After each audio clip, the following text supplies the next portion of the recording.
Hey everybody. Hi guys. So today we're going to talk about conflict. Yes, how to respond to conflict, like what should we be doing and what attitude we should have, and also how to resolve the conflict. So, I'll be the first to say I don't like conflict. I don't like conflict either. It's hard for me to have that bravery to go up to somebody and actually, well, if they're the ones who cause the problem, to go up to that person is hard. I think it's easier when you're told, but it's still both ways. It's hard to I deal agree. with. I think also too, like conflict between like unbelievers and believers and how that can be different too. Yep. Because with a believer, you want to mend it as quickly as possible Yes. because it's not good to have, Right. feelings like that with people that are your brothers and sisters. Mm-hmm. But with unbelievers, it's still the same thing, but it's different. And because you can have conflict with unbelievers that maybe relates to biblical things and you're not going to agree. Right. And I think the most important thing in that situation is probably just to show the love of Christ. You can agree to disagree. Just leaving it in God's hands and letting him deal with it, especially if you both have done the right thing, like you've gone to that person and talked to them and there's still no resolve. If that person's not going to be receptive, then pray for them and obviously leave it in God's hands, whether they're a believer or even unbeliever. Right. I think sometimes too, like going to the attitude, sometimes I get in this like rut where I don't want to resolve it because I'm so bitter and frustrated about it. And pride is another one that I deal with pride. I think it stems from pride, like being bitter about it and being frustrated. It all stems from me being prideful, which is not good. No.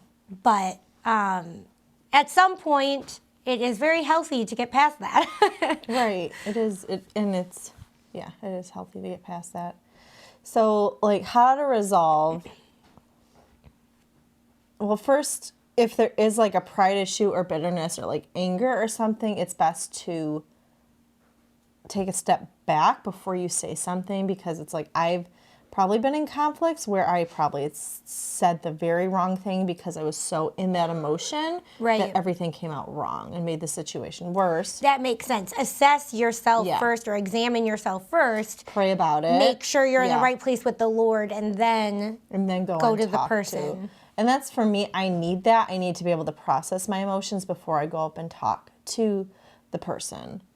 So, and then when you've like, what's the word? Like, looked at everything, you go up and talk to that person kindly and just explain the situation. This is how I'm feeling. I wanted to talk to you about this. This is what I've noticed. And stuff like that. And while also reassuring the person that you're not like gonna go crazy at them, but just, express that you like, this angered me, this hurt me, and what can we do to resolve this? What is your side of this? And just... Right, because I think I noticed too, like sometimes I apologize for things and I realize the other person was like, that didn't even bother me. Like, so... Then it's just knowing that, okay, sometimes I overanalyze and get in my head about things. So, okay. Well, hello. We're joined by Lacey. So, yeah, I think it's just knowing, like, what I'm overanalyzing in, and then... Is it just me feeling this way? Yeah. So sometimes I don't take it to the other person because I'm like, well, I'm overanalyzing and I know that I am. Right. Nobody can see me, Lacey. And I think sometimes it's like, maybe there are things like we think there is a conflict, but maybe there actually isn't. It's just all in our head as well. Yeah. So it varies. So those are just different ideas and stuff that, from experience. So that's like how to respond to the conflict. But if it's coming at you, let's just say you did something, how do we respond then? because I don't like people telling me. I get upset. Like, Well, I think our first response is always like, we're on the defensive. Like, Yeah. I Yep. didn't do that, or I didn't say that. And I think, which I'm so guilty of doing too, especially being married, you know, Larry and I have tiffs sometimes, and it's like, well, I need to make sure that I'm understanding his perspective. And so I try really hard in my, like, after I get it, it's, again, I go that to the defensive side first, but I really need to sit down and I need to process it and then sit down and talk it out. Yeah. And that's like when... Nobody likes hearing news like that. Nobody likes to hear that they've hurt somebody, or I'm so sensitive because I am a peacekeeper that when conflict does arise, my initial response is, yes, I'm defensive, but at the same time, I want to clear the conflict. Yes. So let's clear the conflict, and then I overanalyze after the fact, and I'm like, why am I doing this? I'm still like harboring those feelings. And Right. And even like, there are going to be hurt feelings, and you can just express like this, like, I'm sorry that you're feeling this way. I'm hurt and upset by this, and what can we do?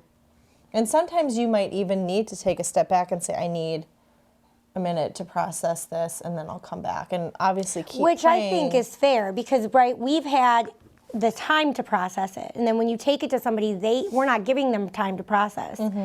I think that's almost a really good way to do it, is take the conflict to the person and say, you know, whatever, X, Y, Z, and then ask them, why don't you think it over, process it, and then we'll talk about it in a couple days.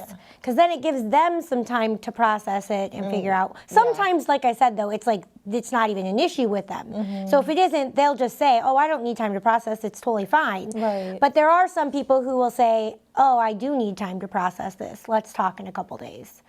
So I think that's a good and healthy way to do it. Yeah. Now, if only I could follow that when I'm doing, like when it's happening. Because I think we go off of our emotions so easily. And some people are easier to approach than others. That's what makes it tough, is like you get people who are like rough around the edges, and it's harder to approach that person. Yeah. You know, it's harder to approach people like that. And sometimes I'm like, do I say something or do I not? Well, and I think too, like, God wants us to be forgiving, right? That's said in Scripture. So coming from the other end of it, right? If I'm receiving a conflict from somebody, my initial thought would be, well, I would want somebody to forgive me straight away. Right. Like Christ has forgiven us. So, although that isn't always my first thought, but that's, you know, kind of where my heart takes me. Yeah. So after I've processed and whatever. Yes. But so. And then, so I guess we kind of like touched on both responding and resolving a conflict. Yeah, we did. Sometimes there might be conflict in which you need you need a bit more. Like, you know that there was something seriously, like a big offense especially, and that person you go to that person, you want to make things right, but that person is unreceptive. They're like even more angry and like stuff like that. So maybe even then it's time to bring in like one or two or three. What is it? 2 or 3 witnesses or something? Yes, I believe so. But what I'm thinking is the Where 2 or 3 iron sharp. No, well, I know that's what you're thinking, but my brain is thinking that iron sharpens iron. So like, we encourage and lift each other up even in those moments of conflict. So, but yes, I agree with what you're saying too, right? Where 2 or more are gathered, Christ is there also. No. Oh, which one are you talking about? On the basis of 2 or 3 witnesses. It's talking about conflict. Oh, within the church. I know what you're talking about. Now I just don't know where it is though. I don't know where it is. I know. Reference. Oh, we'll find it. Post it down below when we find it. But yes, I know which one you're talking about Yeah. now. And that is in context to like the church and the people. And it's like, and that's even harder. And if that person is not even going to listen to that, then it's... Well, I think too, it's a heart issue a lot of times, and a pride issue. So like somebody who's unwilling to listen to, the conflict or whatever, or address the conflict. Right. It goes back to allowing them to process and giving them time, because we've already, technically the person that's bringing the conflict to that person has already had time to process. Yeah. And in certain cases, obviously, if that person's not going to be receptive and you've done everything that you can in the right way, then it's just like, let God deal with it. Yeah. Whether he deals with it right away or maybe not until heaven or maybe years down the line, it's you do the right thing and God takes care of the rest, because that's on them. It's something that they have to work through. Right, and I think that God can use whatever conflict you're going through with the other person, right? There's a work he's doing on both ends. There's a work he's doing with the person, with each person within the conflict, I think. So it is hard. I agree. I hate conflict. It is like I avoid it. And I will be the first one to just apologize, unless my pride gets in the way, because that does happen. And also, though, too, I have to know if I've done something. Right, because again, if you don't know. If you don't know if you've done anything wrong, there's nothing that you can do to fix it. And I've been there so many times where people will not talk to me, and it's like, I don't always react in the best way because I'm still struggling with my emotions and learning how to handle them. But people have let things go for so long, and it's just like harboring them made the situation so much worse. Right. Yeah. So that's a hard part. But and that's the other thing with the attitude too, is don't let it fester for so long that it creates a problem.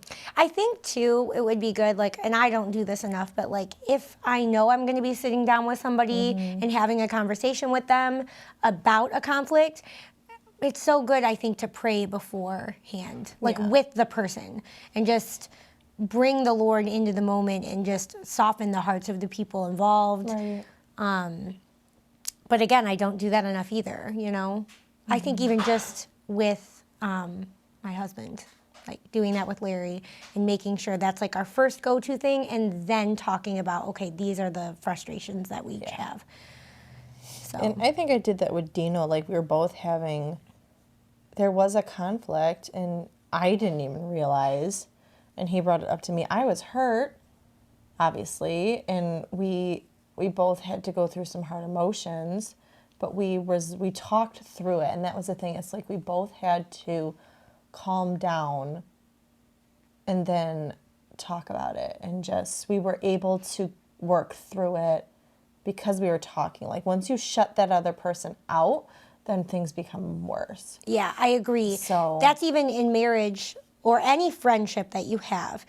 If you let things fester and you never express your frustrations or your emotions or your feelings about things, right, then you're going to disconnect from that person. So same with our relationship with the Lord too. It's the same concept. If we get frustrated about things happening in our life, but we don't take it to God ever, God already knows it, but he wants us to connect with him. Yeah. So if we're having conflict with people, the same thing applies, otherwise you're going to lose a friendship, and nobody wants that. Yeah. So. And it's what if, because I've definitely done this, but what if you're on the opposite end and, someone comes up to you with a problem and you just don't respond in the greatest way? That's also hard, because maybe you're on that receiving end. You're the one who's has the heart problem, and you're the one who pushes people away because you don't want to deal with the conflict. And that's something that if you're not sure, then obviously pray about it. But I've definitely been in those situations where I was the one who was the problem. And I chose to push people away instead of actually sitting down and solving the problem again, because it was my pride issue. And when I did finally realize what I had done, like I had to humble myself and go and apologize to that person. And depending on the situation, either things were fixed or it wasn't, the friendship or relationship wasn't the same. Yeah. And so it's a learning thing, and it's hard, but it has to be done. Yeah. And I think the Lord works in those situations too. And so maybe they're not supposed to be the same, and they're supposed to be, different in that moment. So, because every friendship is different, and Right. he uses it. And sometimes we have friendships in different seasons with different people, and they're supposed to be there for that season, but maybe not for a different season. Right. So, Yeah. but those are very hard lessons to learn. I agree. I've had to do it myself too. Yeah. So, but, well, do we have anything else on? That's all I can think of. I agree. I got nothing else. So if you guys have questions or comments, please type them in below. Yeah. And we'll see you in the next video. All right, see ya. Bye.